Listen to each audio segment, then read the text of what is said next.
Você já parou para pensar se está vivendo ou apenas sobrevivendo? Se sua alma está em processo de cura ou apenas anestesiada pelo automatismo da vida? Neste vídeo, Maíse Braga e Raul Teixeira, dois gigantes da espiritualidade, se unem para nos revelar a verdade nua e crua sobre a reforma íntima, esse processo silencioso, individual e intransferível, que define quem somos e para onde vamos. Quantos de nós ainda acreditam que a reforma íntima é simplesmente ser bonzinho? Mas será que estamos mesmo prontos para encarar nossas sombras, desapegar da zona de conforto e transformar mágoas antigas em compaixão viva? Prepare-se para ouvir histórias reais, chocantes e profundamente humanas, que revelam como a dor pode ser mestra, e como até o desespero pode ser o início de uma revolução interior. Maíse nos confronta com a ilusão de controle e a vaidade disfarçada de sacrifício. Raul nos lembra do papel silencioso e firme do nosso anjo guardião, e de como nossa dor pode nos ensinar, se tivermos coragem de escutá-la. Assista até o fim. Isso não é um vídeo. É um chamado espiritual. É hora de se transformar. Por alguns minutos vamos falar sobre reforma íntima, que é o desejo da nossa alma quando vem à Terra. Estágio necessário para a nossa alma eterna. Nós precisamos do contato com o planeta, porque há coisas que só se resolvem aqui na Terra. Não se resolvem no plano espiritual. Por isso mergulhamos quantas vezes forem necessárias para concluir o nosso ensinamento, evoluir, avançar. Houve um pioneiro espírita chamado Lameira de Andrade. Foi espírita naquela época em que até para você dizer que era espírita era arriscado. Ele tinha um grande amigo que um dia ele veio buscar, porque era um empresário e estava no escritório e teve um infarte fulminante. Esse amigo de Lameira caiu sobre a mesa, morto, e era um homem que dizia a todos: eu não posso faltar a ninguém da minha família. A minha reforma íntima é sustentar material, espiritual, psiquicamente a minha família toda, porque ninguém faz nada sem me obedecer, sem que eu determine. Eu não posso morrer, porque a minha família vai ficar desesperada, não vai conseguir mais encontrar um rumo na vida. Pois este empresário morre, Lameira, que tinha sido muito amigo dele, já estava desencarnado, veio buscá-lo. Ele adormece, amparado por Lameira, no mundo espiritual, e acorda 2 meses depois do seu desencarne. Ora, ele sabia que Lameira tinha morrido antes dele. Quando ele olhou, Lameira, mas é você? Mas você está morto. Não, eu não estou morto, nem você. Nós estamos na verdadeira existência. Lameira, eu morri? Morreu para a Terra, você morreu. Lameira, há quanto tempo? Há 2 meses. Há 2 meses? Lameira, pelo amor de Deus, a minha família acabou. Minha mulher morreu também. Meus filhos tiraram a própria vida. Minha Nossa Senhora, Lameira, tudo se destruiu. Lameira calado. Quando ele se acalmou, Lameira disse a ele: meu caro, 5 dias depois do seu enterro, toda a sua família se resolveu. Seus filhos arranjaram emprego, até seus netos. Sua esposa deixou aquela tristeza em que ela vivia e retomou a sua existência plena. Todos os seus familiares, percebendo a sua ausência, resolveram as suas questões. A sua ausência provocou isso.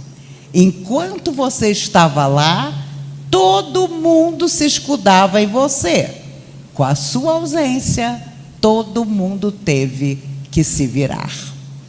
Essa história foi psicografada pelo Chico há muitos anos, porque Lameira de Andrade apareceu para o Chico para contar essa história, para dizer que às vezes nos sentimos insubstituíveis e achamos que isso é nos reformar intimamente. Fazer a caridade intramuros da nossa família. Mas o que a vida nos pede é algo muito maior. É darmos asas às pessoas em volta de nós e nos liberarmos também para auxiliarmos a muita gente.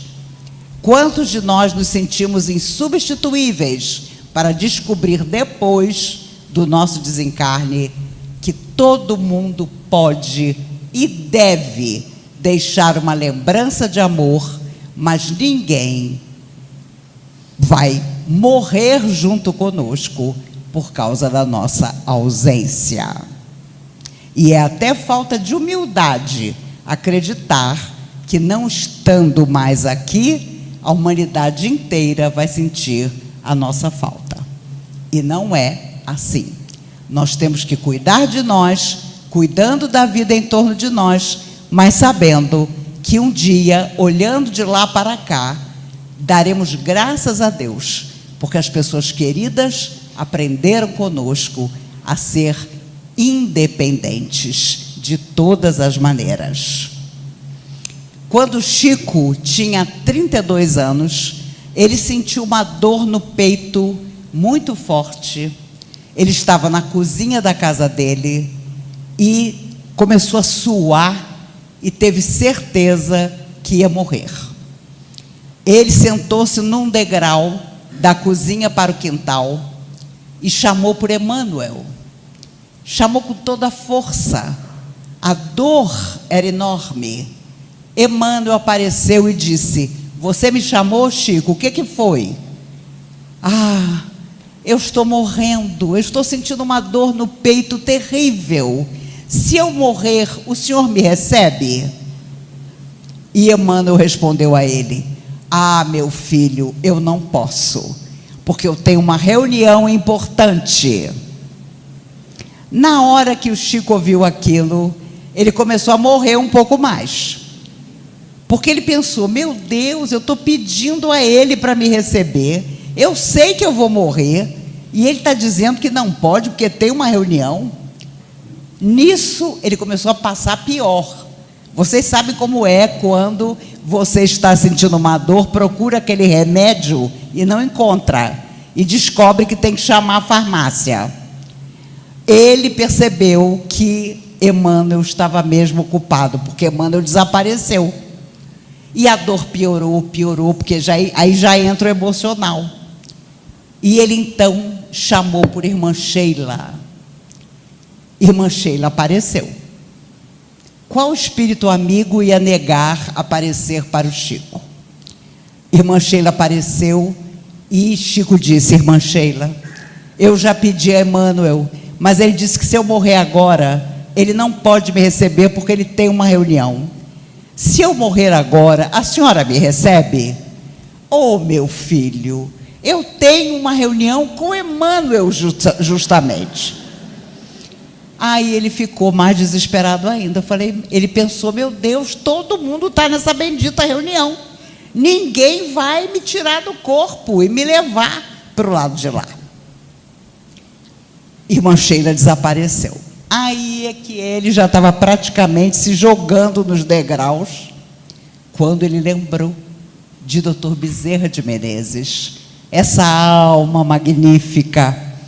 Dr. Bezerra apareceu para ele: "Meu filho, o que aconteceu com você? Por que você está quase deitado nesse degrau?" "Ai, doutor Bezerra, eu estou morrendo. Eu já falei para Emmanuel que eu estou morrendo, para Sheila que eu estou morrendo, mas eles têm uma reunião importante." Doutor Bezerra deu aquele sorriso de cearense e disse: "Será, meu filho, que eu posso te ajudar?" E colocou a mão sobre o peito do Chico. E o Chico viveu mais 60 anos. desencarnando aos 92, há exatos 20 anos atrás. Dr. Bezerra não disse uma palavra, ele não tinha reunião nenhuma, mas colocou a mão sobre o peito do Chico e a dor desapareceu.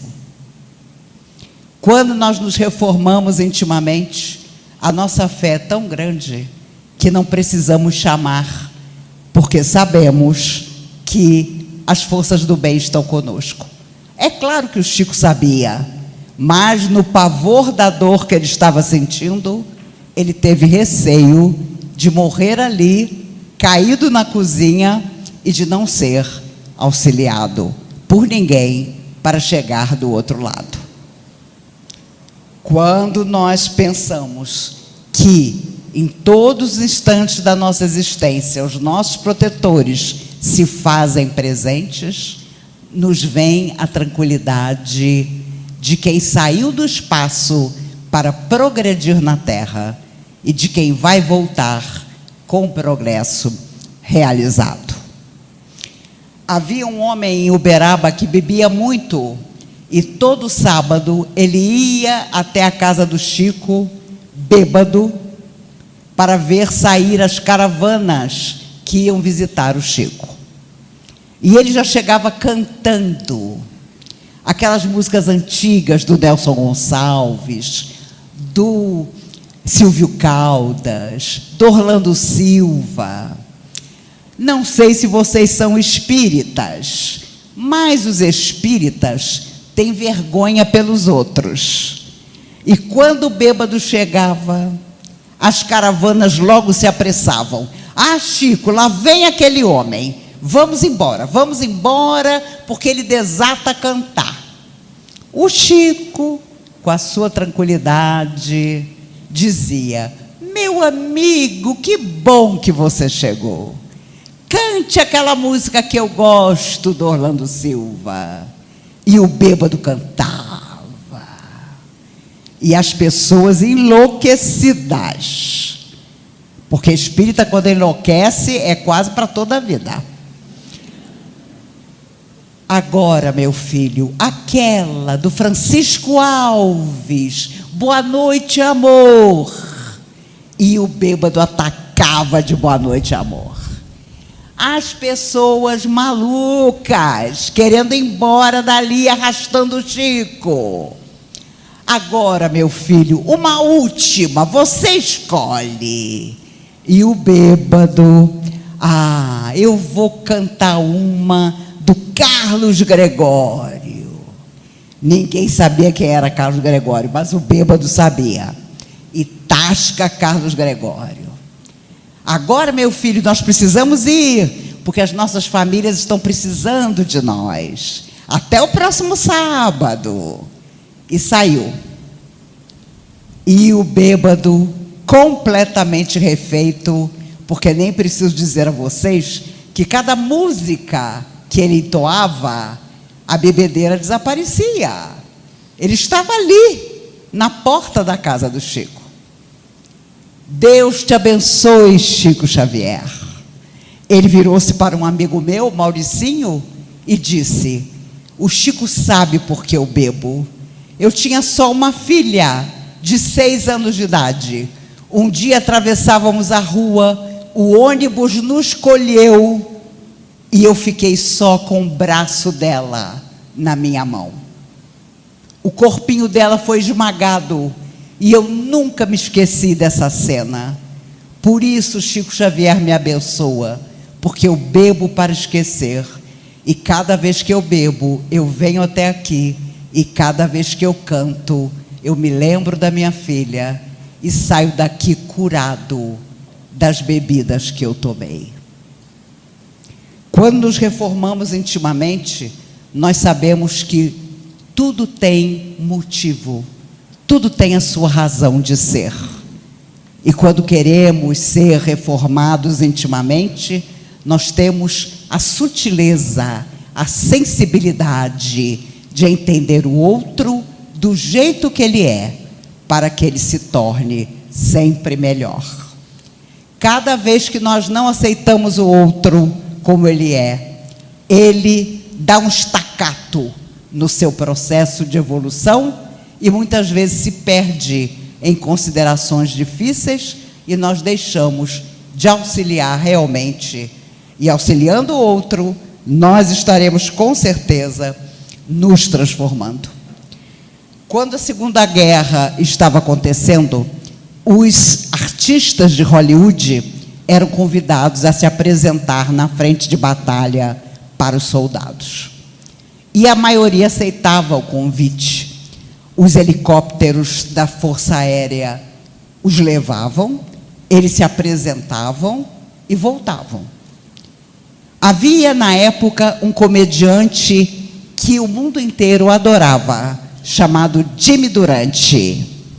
Era um homem careca, narigudo, feio, mas engraçadíssimo. E o sonho dos soldados era conhecer Jimmy Durante pessoalmente, ouvir as suas piadas. E o comandante americano foi até ele. Jimmy, apresente-se para os nossos soldados. São mais de 100 mil que vão estar lá. Eles querem tanto ver você. A televisão começava e Jimmy Durante planejava um programa de televisão. Olha, coronel, o senhor me desculpe, mas eu não tenho tempo para ir até lá. 10 minutos, Jimmy, eu te levo e te trago em meia hora.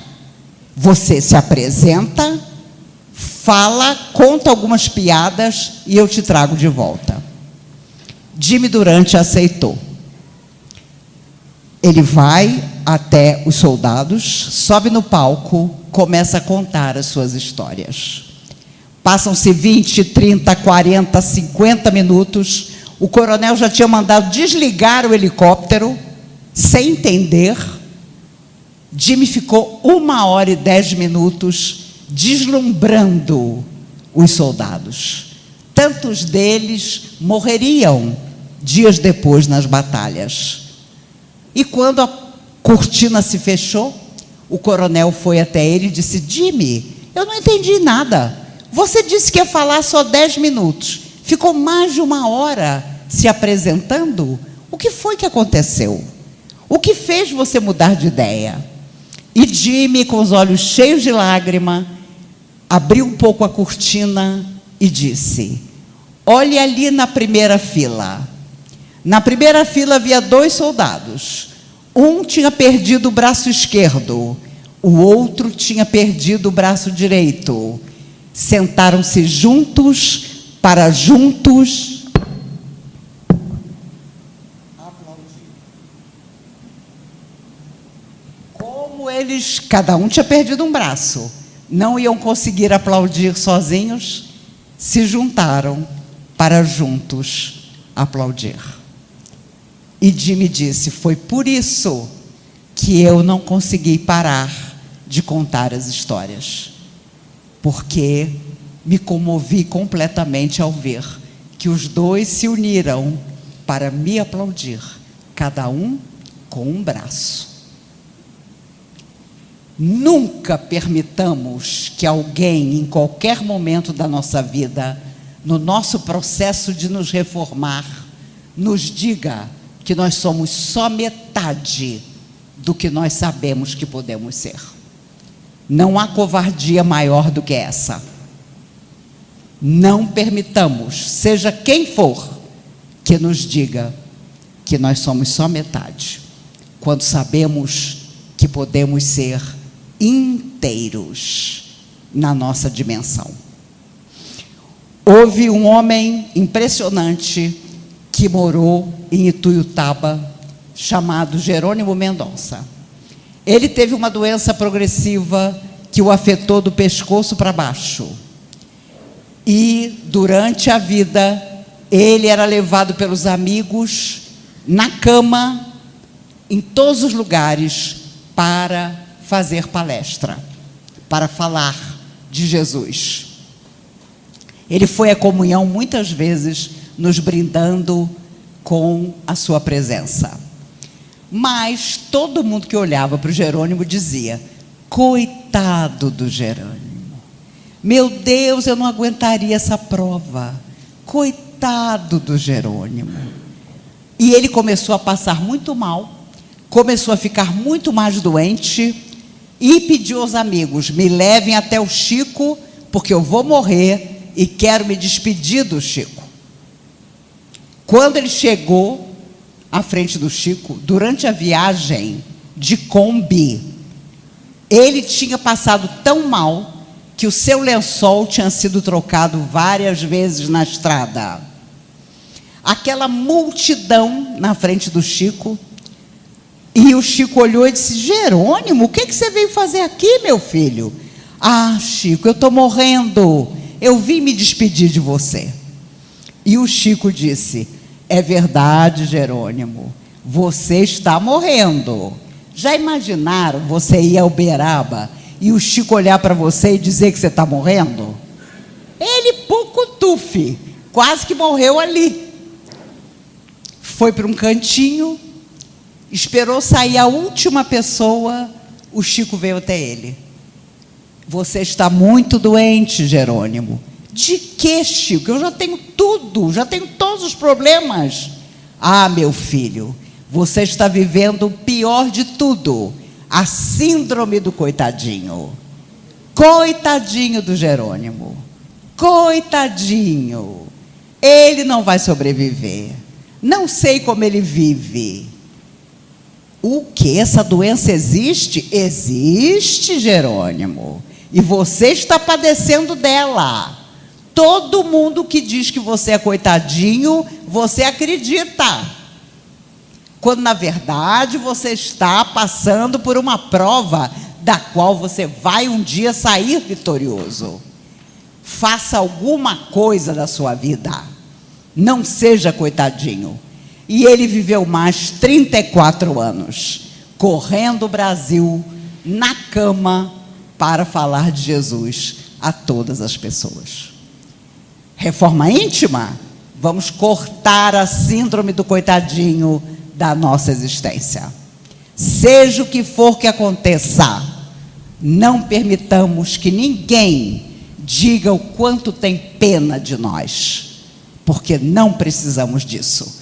Precisamos de determinação, de beleza na nossa existência, de autoconhecimento para perceber o que se passa e que precisa ser modificado portas adentro da nossa alma. Uma vez perguntaram a Chico: você se recorda de algum espírito muito, muito, muito iluminado que você viu? Me recordo. Foi talvez o espírito mais iluminado que eu vi.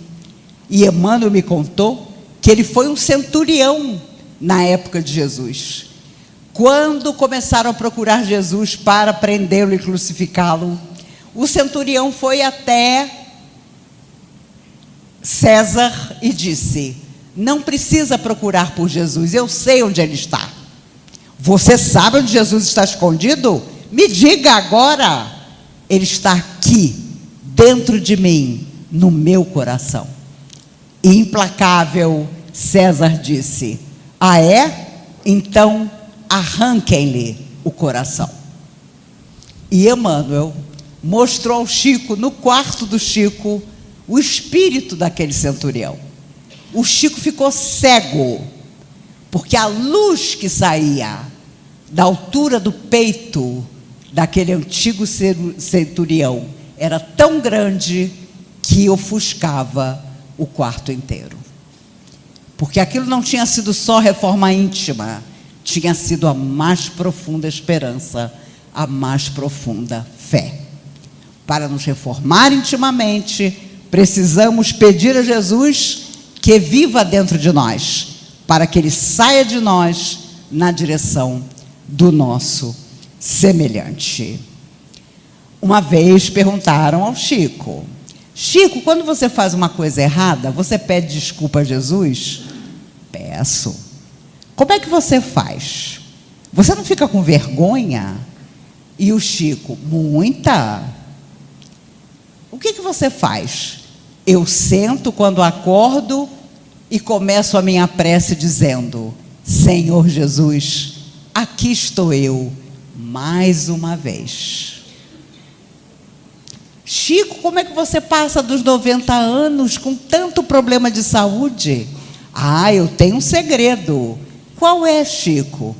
Todo dia, quando eu acordo, eu digo: Senhor, só mais esse dia. Senhor, só mais esse dia. Imagine um Chico Xavier pedindo só mais esse dia. Não havia como negar-lhe a bênção de continuar vivendo na terra para esclarecer a muitos. Reforma íntima é individual, intransferível, porque cada um de nós saberá o que deve fazer para realmente, em definitivo, se transformar. E antes que eu passe a palavra ao querido Raul, eu finalizo com a história de um general americano chamado Douglas MacArthur. Ele tinha 2 metros de altura. Foi ele que assinou a rendição dos japoneses quando, depois das 2 bombas atômicas, a guerra acabou.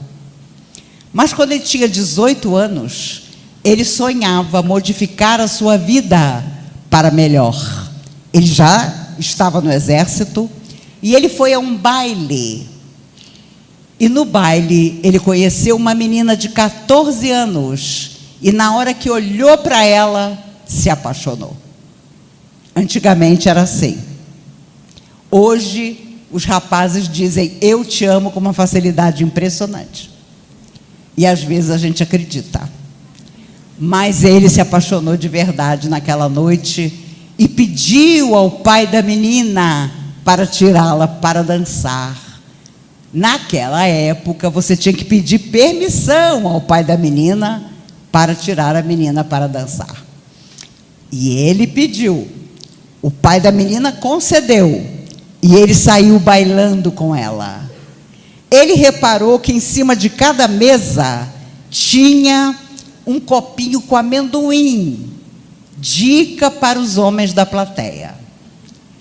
Ele pegou discretamente o copinho de amendoim, saiu dançando com ela, pegou a sua pequena mão, colocou o amendoim na mão dela, olhou-a nos olhos e disse: como eu queria que fossem diamantes. Você não se apaixonaria? Podia ser a maior mentira do mundo, mas você se apaixonaria. Ela se apaixonou, se casaram, viveram uma vida inteira juntos. Ele foi herói da Segunda Guerra, era um homem tão impressionante que 1 ano e meio antes da guerra acabar e os americanos e aliados vencerem, ele foi expulso pelos japoneses de uma base aliada. Ele subiu no pequeno helicóptero, virou-se de costas para os japoneses e disse: eu voltarei. E voltou 1 ano e meio depois para vencer a guerra. Bem, viveram juntos a vida toda, até que ele começou a sentir uma dor na altura das costas, que nada resolvia. Foi até o médico e descobriu que tinha 4 meses de vida, porque tinha um câncer de medula, que à época não tinha cura. Ele voltou para casa, colocou um disco na vitrola, chamou a esposa da vida inteira para dançar. E para surpresa dela, quando ele estava dançando com ela, ele colocou na sua mão um colar de diamantes magnífico. Olhou-a nos olhos e disse: como eu queria que fossem outra vez amendoins. Porque ele queria voltar atrás, começar de novo, ser jovem novamente, tanto ele como ela, para viverem felizes de novo. Por isso, meus amigos, na hora da nossa reforma, não importa que a vida nos traga diamantes ou amendoins, importa que nós nos modifiquemos agora para sempre, amando Jesus, fazendo tudo aquilo que Ele preceituou para nós e que é o verdadeiro caminho da felicidade. Há tantos enganos em nossa vida. Jesus nunca é engano. Tenhamos a certeza disso. Eu agradeço demais a paciência com que vocês me ouviram, que da próxima vez que nos encontrarmos, tanto eu como vocês, estejamos muito mais reformados do que na noite de hoje. E com muita alegria e emoção, eu passo a palavra para o querido Raul Teixeira. Meus amigos, boa noite.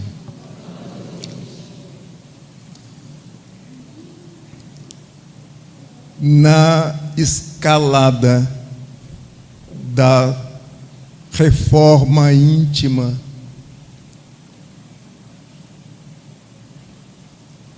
tenho todos nós, o anjo do guarda, todos nós temos um anjo, um espírito que vela por nós. Esse anjo recebeu do Mestre a incumbência de nos guardar.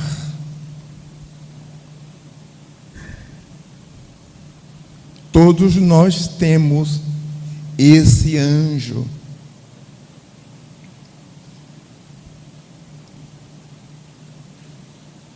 O meu chamava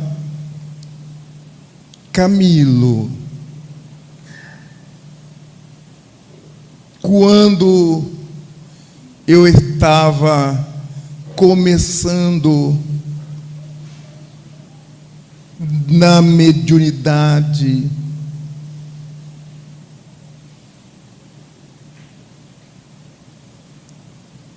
eu via um espírito, dizia ser Luiz. E esse espírito Luiz, ele me acompanhava todo dia. Quando eu faço palestra, quando eu ia para escolas, o Luiz. Até um dia, o Luiz me falou: meu irmão Raul, eu quero despedir-me de você. Eu vou reencarnar e você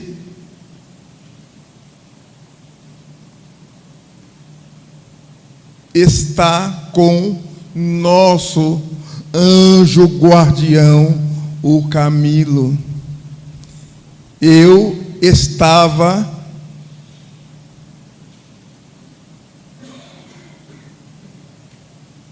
com a permissão dele, estava ajudando a você, para você aprender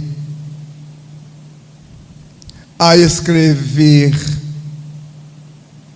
sobre influxo do plano espiritual.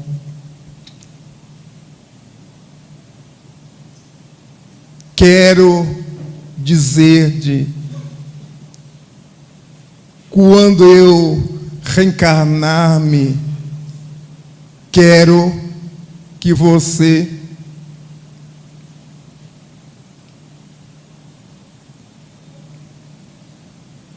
ore por mim.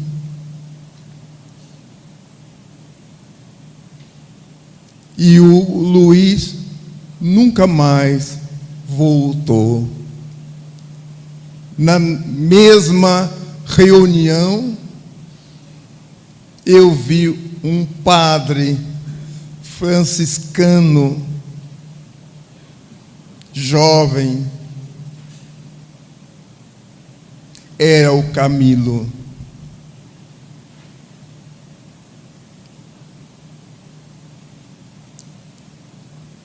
O Camilo fez de mim um aluno. O Camilo foi um pai para mim. O Camilo se tornou um irmão para mim.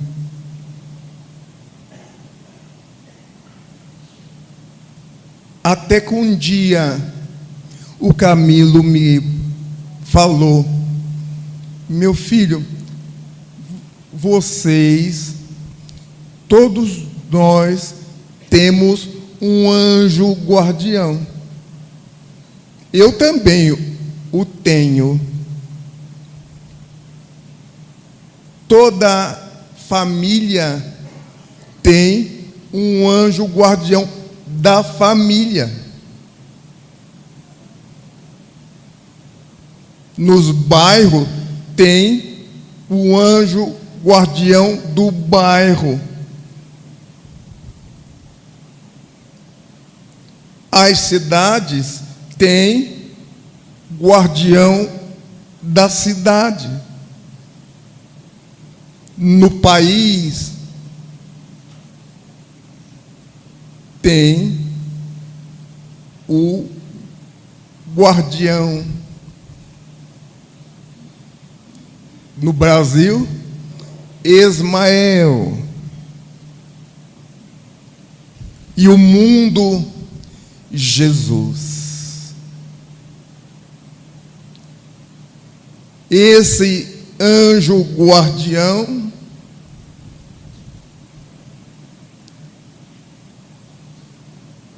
sofre conosco.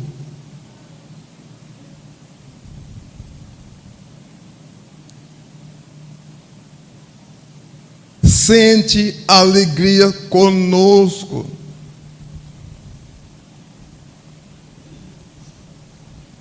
Sente tristeza conosco.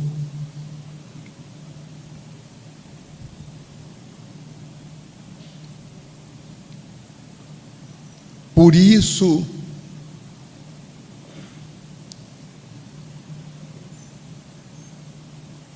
a nossa reforma íntima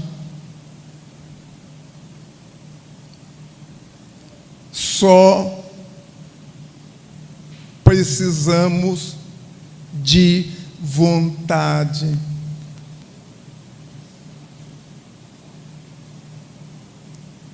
O anjo guardião está aí. Ele sente conosco a alegria ou a tristeza.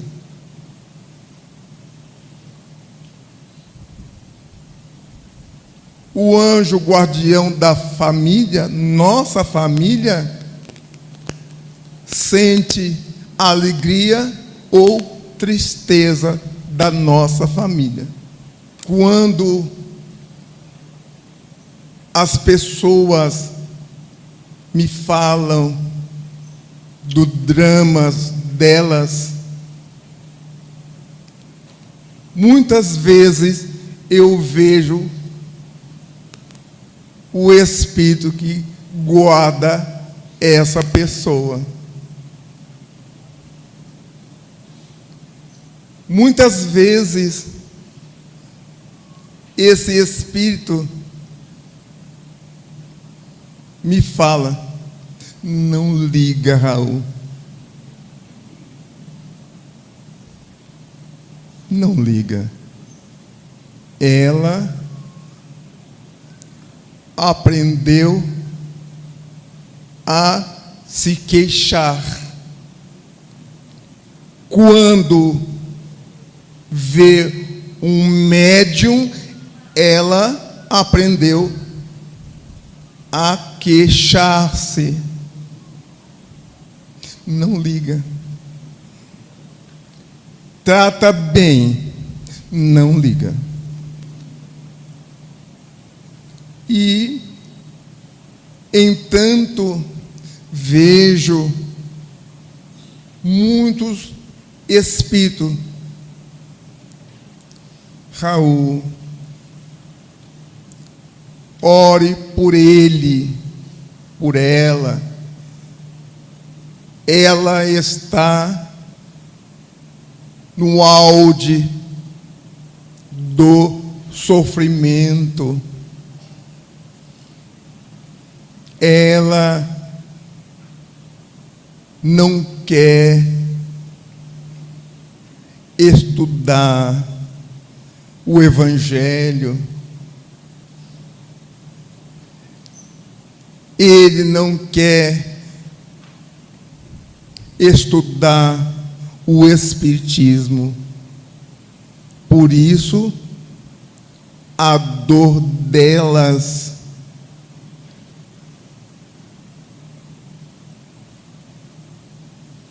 são imensas.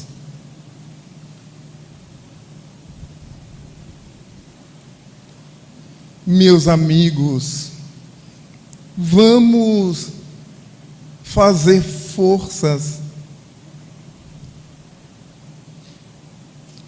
para que o nosso anjo guardião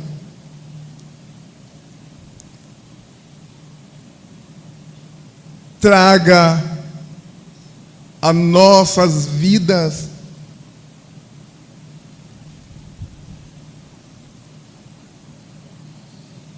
a força de Jesus.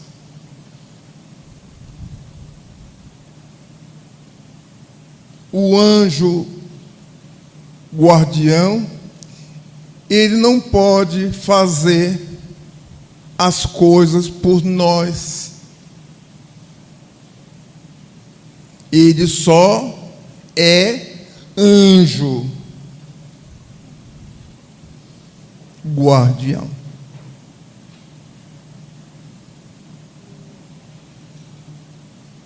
Por isso, Jesus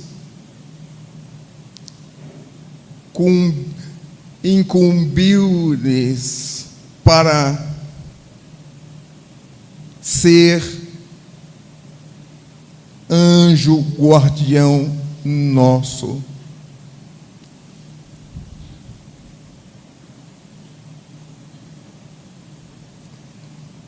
Vamos cuidar de nós mesmos.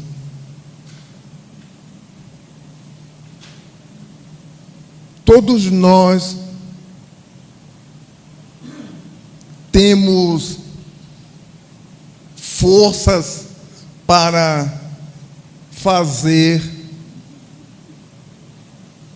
da nossa vida uma vida de orgulho,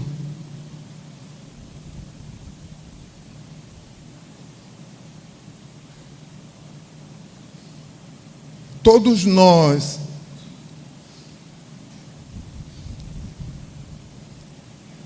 temos verdades do Espiritismo para crer.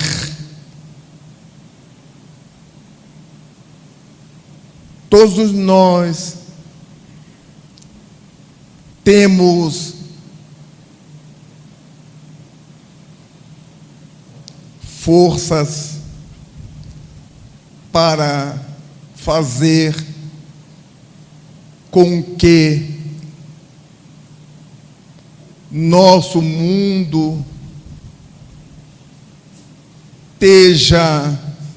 esteja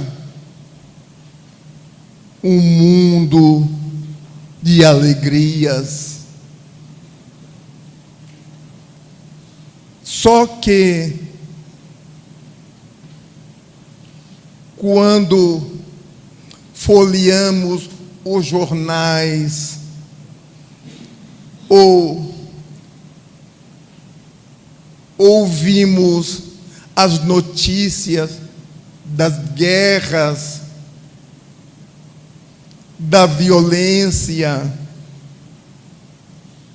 todos nós ficamos tristes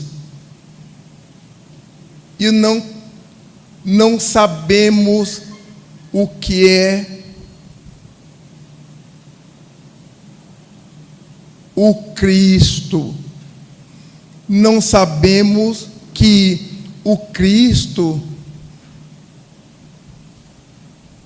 é o guardião da terra.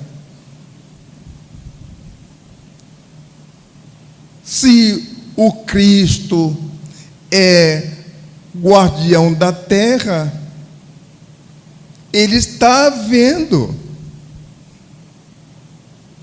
Ele está vendo as lutas nossas.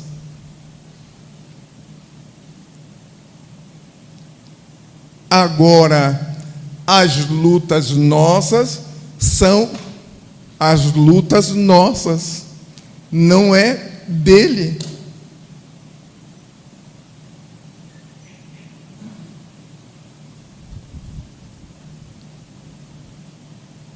Quando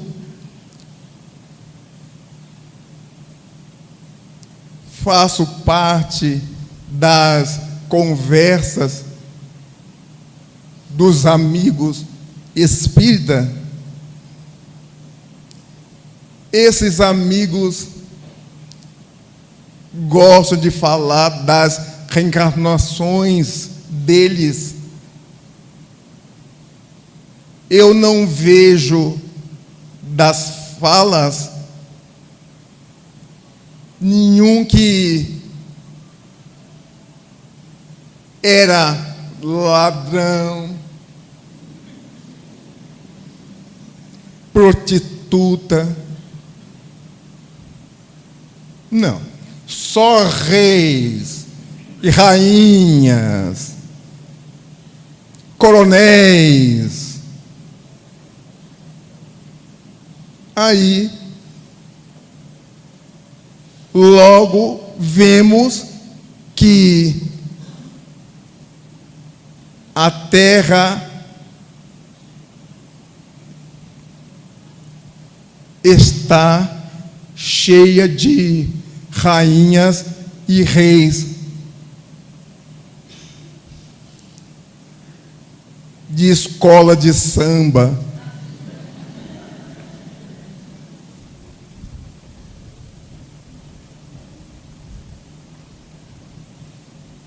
os cristãos aprendemos a praguejar o Judas. Todo ano, no meu estado, tem a malhação do Judas. Só que o Judas mesmo está ajudando a Jesus nos céus, porque o Judas já pagou o erro dele.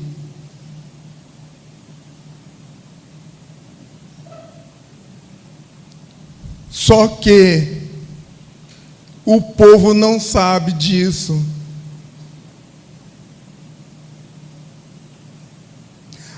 A Madalena está com Jesus no plano espiritual, cheio de luz.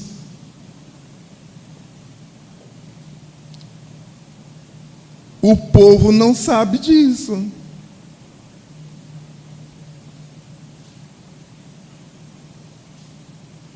Os Césares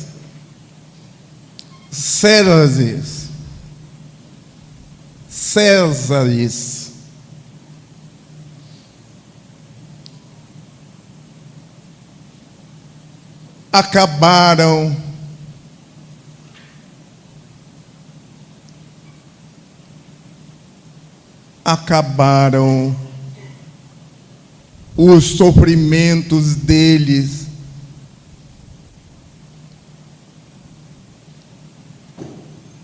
Esses homens tiveram coragem de pedir encarnações terríveis.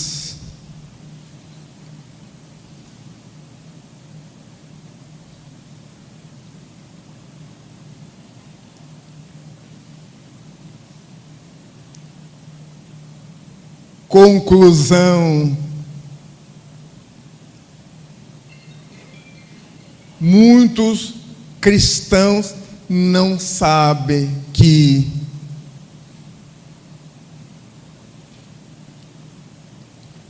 os nossos Judas,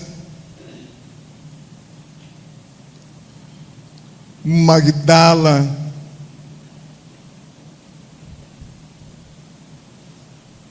estão no plano espiritual de luz.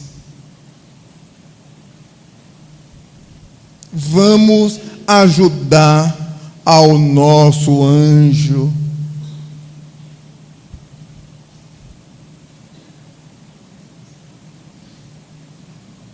Vamos ajudar a nós mesmos.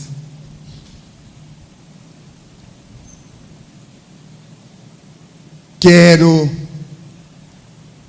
agradecer a vocês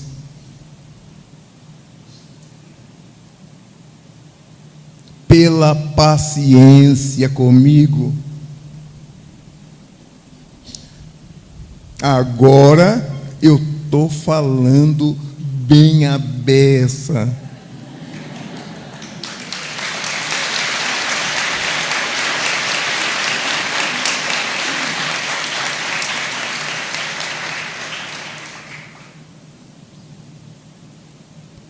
Moabe fez um passe em mim, eu estou falando.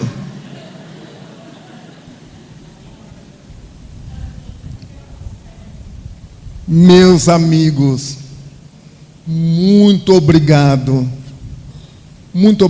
mesmo a vocês todos. Assim seja. A verdadeira reforma íntima começa quando paramos de nos enganar. Quando olhamos no espelho da alma e enxergamos que não somos coitadinhos, como Raul Teixeira disse, somos espíritos imortais, com força, com luz, com missão. Maíse Braga nos lembrou: ninguém é insubstituível. E por isso, o maior presente que podemos deixar é o exemplo, não de sofrimento, mas de superação. Cada história, cada dor, cada trauma pode ser o alicerce da sua transformação. Mas apenas se você tiver coragem de atravessá-los. Jesus, o guardião da terra, caminha conosco. E os nossos anjos guardiões, como Camilo, o protetor de Raul, continuam ao nosso lado, mesmo quando não sentimos. A pergunta que fica é: você vai continuar se vendo como vítima ou vai assumir a missão de curar-se por dentro? A reforma íntima é agora. Não é amanhã. Não é quando tudo melhorar. É no meio da crise, do cansaço, do desânimo. É exatamente aí que a luz quer nascer. Então compartilhe essa mensagem com alguém que precisa de força. E comenta aqui embaixo. O que tocou o seu coração nesse vídeo? Vamos crescer juntos, um dia de cada vez. E como Chico dizia: Senhor, só mais esse dia.